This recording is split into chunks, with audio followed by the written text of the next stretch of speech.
Assalamualaikum warahmatullahi wabarakatuh. Selamat pagi, selamat siang, selamat sore, selamat malam. Perkenalkan, nama saya Maulina Putri Abdullah. Saya di sini akan menjelaskan alur pemeriksaan spesifik selain data konkret PMK nomor 15. Salah satu ciri khas pemeriksaan spesifik selain data konkret adalah jangka waktunya yang sangat singkat. Jangka waktu pengujian paling lama 1 bulan sejak surat pemberitahuan pemeriksaan atau SPP disampaikan kepada WP sampai dengan surat pemberitahuan hasil pemeriksaan SPHP tersampaikan. Lalu jangka waktu pembahasan akhir atau PAHP dan pelaporan paling lama 30 hari kerja sejak SPHP diterbitkan hingga laporan hasil pemeriksaan atau LHP selesai disusun. Tahapan-tahapan alur pemeriksaan spesifik selain data konkret secara general ada 4. Yang pertama adalah tahapan persiapan pemeriksaan yang meliputi penerbitan surat pemerintah pemeriksaan atau SP2 oleh Kepala Unit Pelaksanaan Pemeriksaan atau P2 sebagai dasar pelaksanaan.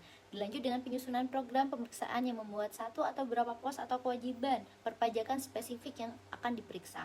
Dilanjut dengan tahapan yang kedua adalah pelaksanaan pemeriksaan yang meliputi penyampaian surat pemberitahuan pemeriksaan atau biasa disebut dengan SPP disampaikan kepada WP sebagai tanda dimulainya pemeriksaan.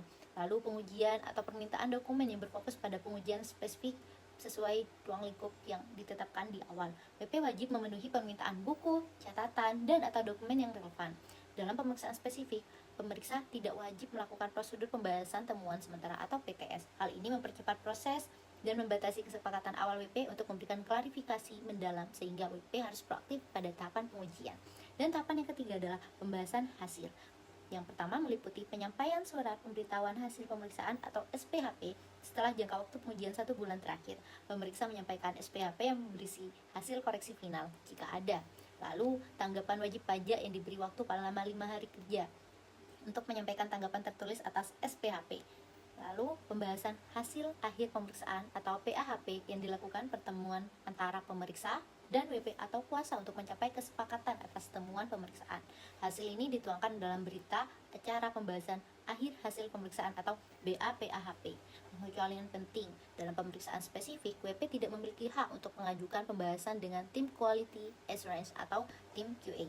Dan tahapan yang keempat adalah penyelesaian pemeriksaan yang meliputi penyusunan laporan hasil pemeriksaan atau LHP yang disusun berdasarkan BAPAHP.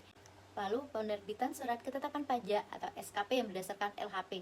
Diterbitkan SKP seperti SKPKB, SKPN, SKPLB, dan atau surat tagihan pajak STP. Pemeriksaan spesifik selain data konkret ini digunakan untuk tujuan yang sangat spesifik. Contohnya, penyelesaian permohonan pencabutan surat keterangan terdaftar ojek PBB. Yang kedua, pengumpulan bahan untuk penyusunan norma penghitungan penghasilan neto atau NPPN. Lalu pencocokan data atau alat keterangan perpajakan. Yang keempat adalah penentuan lokasi tempat terutang PPN atau penentuan wajib pajak beralokasi di daerah terpencil. Lalu bisa juga untuk penentuan saat mulai beroperasi atau berproduksi secara komersial terkait fasilitas perpajakannya. Pemeriksaan ini tidak dimaksud untuk menguji kepatuhan secara menyeluruh, melainkan hanya untuk menyelesaikan isu administratif atau data tertentu yang memerlukan pengujian lapangan atau kantor yang sederhana dan cepat. Baik, hanya itu saja presentasi yang saya bisa sampaikan. Sebenarnya alurnya juga sangat rumit seperti ini, namun saya mengringkasnya secara singkat seperti yang saya jelaskan. Atas pengertiannya, terima kasih Bapak. Selamat sore, selamat pagi, selamat siang, selamat malam. Thank you time Bapak. Have a good day.